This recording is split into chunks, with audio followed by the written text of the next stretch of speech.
जय हिंद दोस्तों। ईशान किशन को हैदराबाद का कैप्टन बना दिया गया है और वो हैदराबाद के 11वें कैप्टन है। कंसिस्टेंसी नहीं है। वहीं आप अगर पंजाब की बात करेंगे, पंजाब में भी इस सीजन जो उनका कैप्टन है वो 12वां कैप्टन है। और यही रीजन रहा है, पंजाब और दिल्ली कभी भी इतने इफेक्टिबल नजर नहीं आए हैं।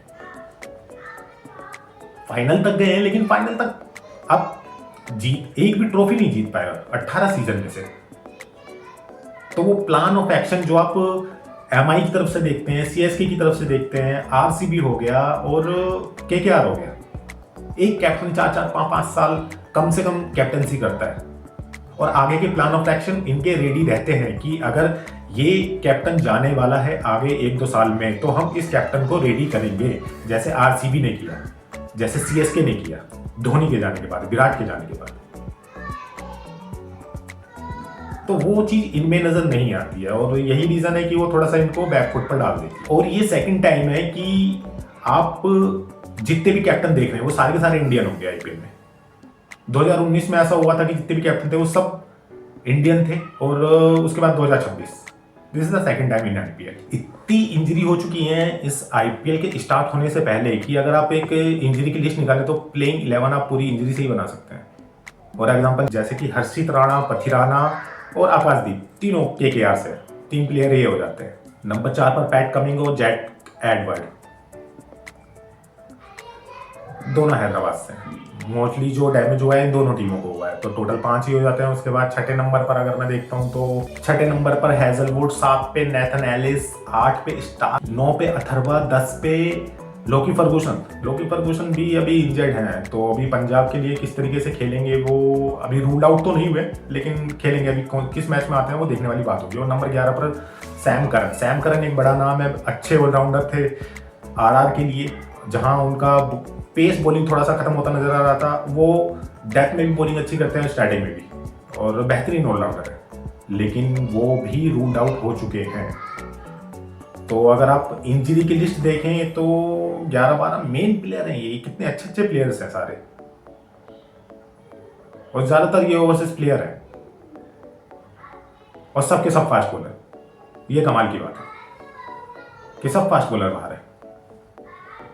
तो किस तरीके से बॉलिंग अटैक होने वाले हैं सारी टीम्स के वो देखना होगा। और सैम करन को जिसने रिप्लेस किया है वो किया शनाका ने, जो कि श्रीलंका के कैप्टन है।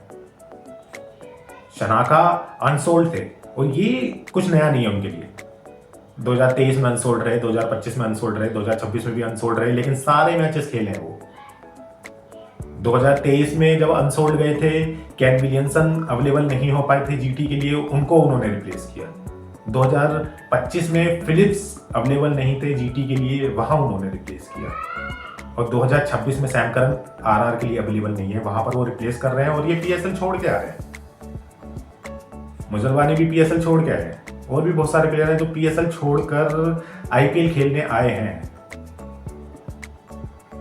क्यों? क्योंकि रीजन है, पीएसएल में क्या सैलरी था इनका, वहां पर आपको 22-25 लाख रुपए मिलते, यहाँ पर 2 करोड़ रुपए, तो आना बनता था। अब सबसे बड़ी जो प्रॉब्लम है, अब 28 तारीख से आईपीएल स्टार्ट होने वाला है, लेकिन आरसीबी वालों और आरआर वालों, भाई साहब मालिक कहाँ है? 4 दिन बचे हैं, सारी टीम सेटअप हो चुकी है, सारा प्लान एग्जीक्यूट ऑलमोस्ट हो चुका है, प्रैक्टिस मैचेस खेले जा रहे हैं, सारी चीजें की जा रही है, लेकिन मालिक गायब है। हालांकि प्लेयर्स और बाकी सारी चीजें वैसे ही रहने वाली है, सिर्फ मालिक का नाम चेंज होना था, लेकिन वो भी अभी तक नहीं हुआ है।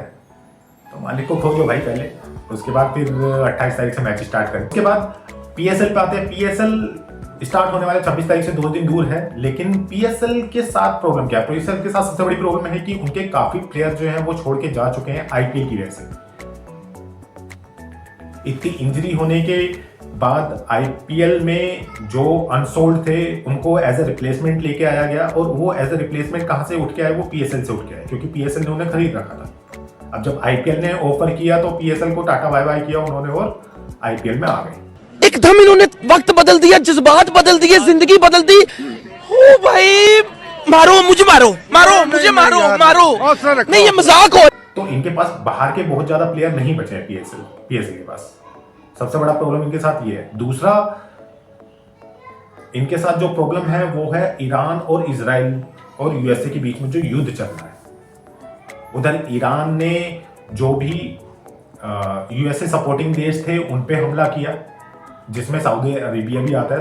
सऊदी अरेबिया काफी सपोर्ट करता है पाकिस्तान को, तो जब सऊदी अरेबिया पे अटैक हुआ तो चांस थे कि सऊदी अरेबिया पाकिस्तान से हेल्प मांग सकता था, और वो करने की औकात थी नहीं। तो इन्होंने क्या किया, इन्होंने मिसाइल उठाकर अफगानिस्तान पर मार दिया और अफगानिस्तान के अस्पताल पे मारा है, जहां पर 400 लोग मारे गए। तो इनके साथ अब दिक्कत ये है कि इन्होंने एक तरीके से युद्ध छेड़ दिया है ताकि इन्हें वहां ना जाना पड़े, ईरान के सामने ना खड़ा होना पड़े। इसलिए एक छोटी कंट्री के पास गए, वहां पर उन्होंने बम मारा कि भाई ठीक है हम दोनों खेलते हैं। अगर सऊदी अरेबिया का हमारे पास कॉल आता है तो भाई साहब हम तो अपना ऑलरेडी एक जंग में शामिल है, तो हम तो वैसे भी नहीं आ सकते। बेटा तुमसे ना हो पाएगा। अब अफगानिस्तान का रिएक्शन क्या है? अफगानिस्तान ने क्लियर बोला है कि ठीक है भाई साहब आपने बम मारा है, और वो भी बिल्कुल युद्ध के नियम के बिल्कुल खिलाफ मारा। आप अस्पताल पे और ऐसी जगहों पर हमला नहीं कर सकते। तो अफगानिस्तान भरा बैठा है, उन्होंने क्लियर शब्दों में बोला है कि अभी हम रिस्पॉन्स नहीं कर रहे हैं, लेकिन हमारी नजर है जो आगे इनके मैचेस आने वाले हैं, पीएसएल होने वाला है। तो इन्होंने क्या किया, अपने सारे मैच जो उठाकर शिफ्ट कर दिए थोड़ा दूर, रेंज से थोड़ा सा बाहर। अब इनके जो मैच होंगे वो सिर्फ और सिर्फ 2 वेन्यू पे होंगे, वो होंगे लाहौर और कराची, जो कि अफगानिस्तान से थोड़ा सा दूर हो जाता है। लेकिन उसके बावजूद आप वो मैचेस भी ठीक से नहीं करा पाएंगे। क्यों? क्योंकि पाकिस्तान में पेट्रोल का हिसाब किताब बहुत खराब हो गया है। पाकिस्तान गवर्नमेंट ने 2 हफ्ते की छुट्टी अनाउंस कर दी थी, स्कूल की वर्क फ्रॉम होम स्टार्ट कर दी है कि बाहर लोग कम निकले, पेट्रोल कम खर्च हो, क्योंकि पेट्रोल नहीं आ पा रहा है। अब उन्होंने अनाउंस कर दिया है कि ये दोनों जो वेन्यू पर मैच होंगे वहां पर कोई भी ऑडियंस नहीं होगी, खाली मैदानों पर कराए जाएंगे। तो पैसा कहां से आएगा, रेवेन्यू कहां से जनरेट करोगे? रेवेन्यू जो आएगा उनका वो सिर्फ और सिर्फ उनके एड से और ब्रॉडकास्ट से आएगा।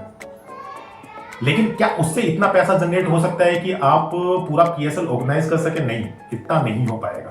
तो उसके लिए पीसीबी ने अनाउंस कर दिया है कि जो भी फ्रेंचाइजी को नुकसान होगा वो हम भरपाई करेंगे। पहले से कर दिया, मैं कितना कहां से भरपाई करोगे भाई?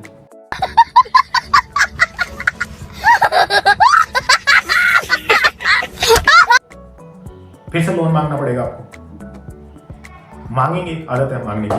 तो पीएसएल का हाल भी कुछ बहुत अच्छा है नहीं, और 2 दिन बाकी हैं। हालांकि फॉरनर खिलाड़ी में अगर आप देखें तो मुझे जो बड़े खिलाड़ी नजर आते हैं वहां पर सिर्फ एक वार्नर और स्मिथ नजर आते हैं, जो कि दोनों पहुंच चुके हैं। लेकिन उनके अलावा कोई भी बड़ा प्लेयर वहां पर नजर नहीं आता है, क्योंकि किसी भी और फ्रेंचाइजी ने इन्हें बाय किया ही नहीं। सो लेट्स सी कि पूरा हो भी पाता है, नहीं हो पाता है, क्या होता है इनके साथ, देखते हैं।